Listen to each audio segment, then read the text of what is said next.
পিঠে চড়ে বর্ষার দিনে আসবেন, পায়ে কাদা লাগবে না। ঠান্ডার দিনে আসবেন তো শীত লাগবে না, আপনার জানটাতে আরাম হবে। তাহলে ওখান থেকে আসবেন মসজিদে নববীতে, জাড়ের দিনেও লাভ দিবে, এই খচ্চরটা সবারই হবে। আর জাড়ের দিন বাদ দিয়ে গরমের দিনেও যখন চড়বেন তখন আপনার লাভ দিবে, পাটা আপনার বালুতে পড়বে না। একটা খচ্চর কিনে নেন না ভাই। কথাটা তো ভালো কথা। পা পুড়িয়ে পুড়িয়ে আপনি এখানে না এসে খচ্চরের পিঠে সবার হয়ে মসজিদে নববীতে আসবেন, ভালো। শীতের দিনে আসবেন, আপনার ঠান্ডা কম লাগবে, ভালো।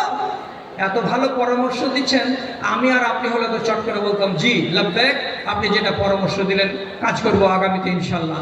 কিন্তু তিনি বলছেন আপনার পরামর্শটা আমি ফেলে দিতে পারলাম না, তবে আমার কথাটা আপনি শুনেন, আর শোনার পরে যদি আমারটা ভালো লাগে তাহলে আপনি আমাকে রেহাই দেন, আর যদি আমারটা আপনাকে ভালো না লাগে তাহলে আপনি নিজেকে চুপ করে নেন, আমি আপনার পরামর্শ মানতে পারলাম না। কি কথা, কি করতে হবে? উনি তখন বলছেন ইন্নী উরিদ আন ইউক্তাবা মামশায়া ইলাল মসজিদে ওয়া রুজুই ইলাল বাইতে।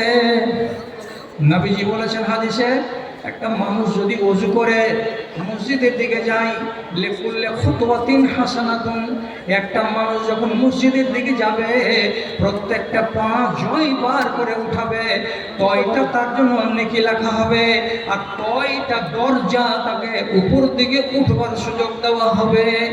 আর যাওয়ার কালে এটা হবে, আসার কালে এটা হবে। তার জন্য আমি সরজুল ব্রিজের কাছ থেকে হেঁটে হেঁটে হেঁটে হেঁটে আসছি, আর নামাজের পরে এখান থেকে হেঁটে হেঁটে হেঁটে হেঁটে বাড়ি যাচ্ছি। তাহলে চিন্তা করো তো।